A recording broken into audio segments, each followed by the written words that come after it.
In the book of Revelation, we are told of a mark that people will have to have in order to buy, sell, or trade. As part of his strategy to enforce the global worship of the Antichrist, the false prophet will institute a system requiring all people, from the most insignificant to the most powerful, to receive this mark. This mark will be placed either on the right hand or the forehead, and it will serve as a sign of allegiance to the Antichrist, and a means of participation in his unholy global economic and religious system.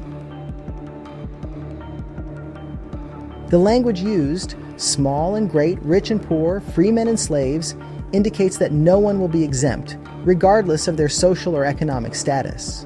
This all-encompassing requirement reveals the totalitarian nature of Antichrist's reign, as foretold in the Scriptures.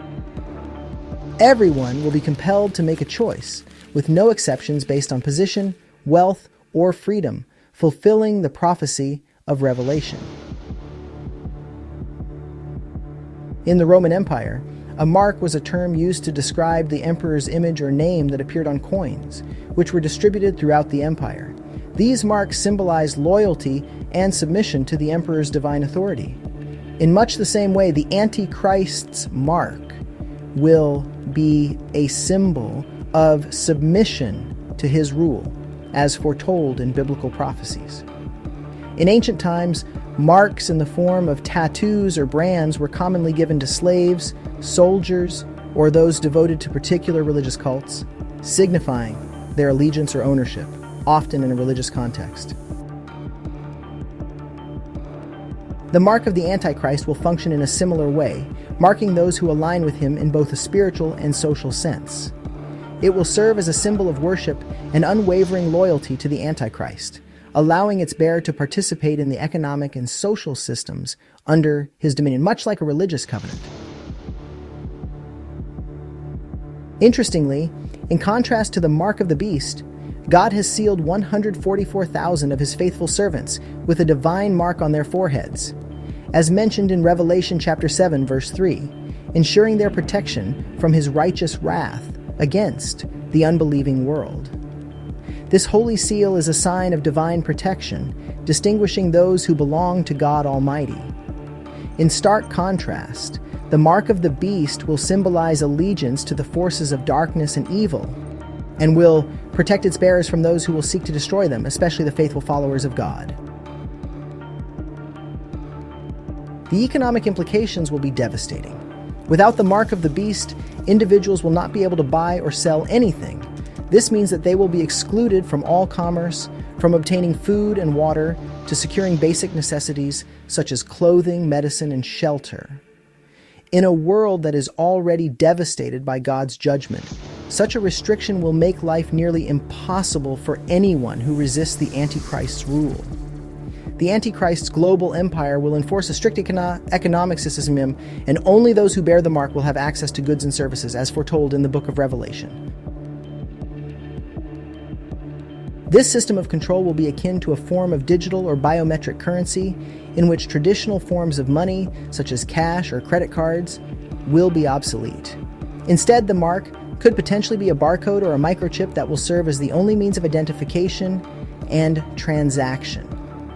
People will no longer be able to engage in any form of commerce without the mark, meaning that survival will be tied directly to submitting to the Antichrist's authority.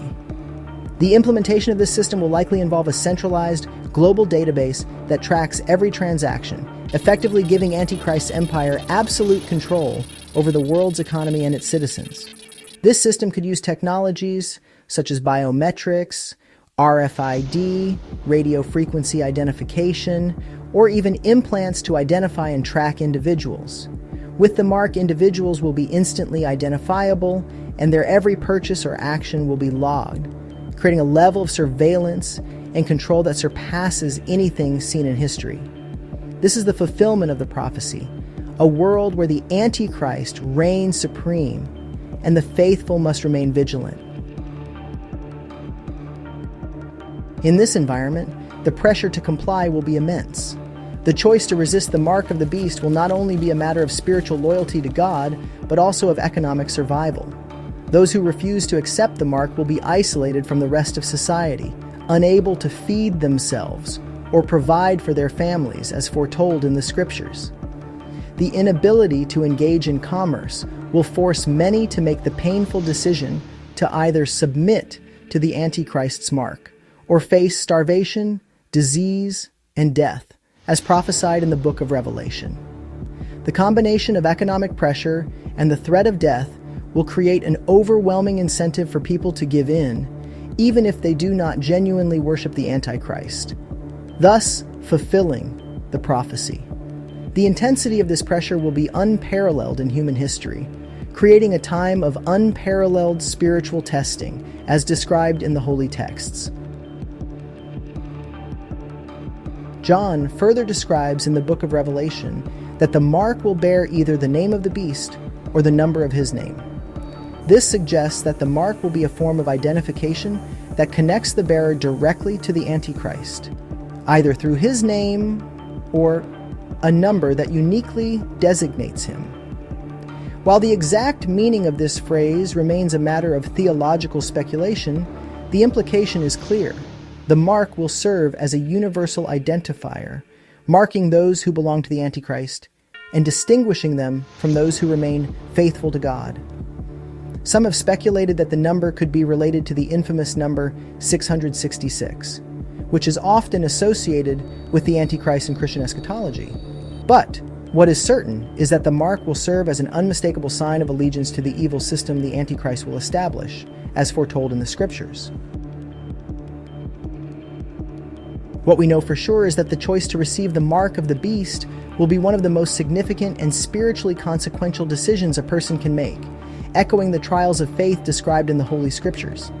Those who accept it will be aligning themselves with the Antichrist, rejecting God and sealing their fate in eternal separation from Him, as foretold in the book of Revelation.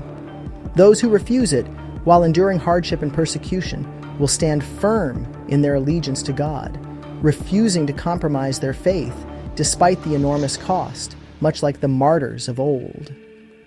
Ultimately, the mark of the beast will be a dividing line, separating those who worship the Antichrist from those who remain faithful to the true God, fulfilling the prophecy of the final judgment. Please like this video if you enjoyed this content and consider subscribing to our channel. This is Brian with Redefined Life. Thanks for watching.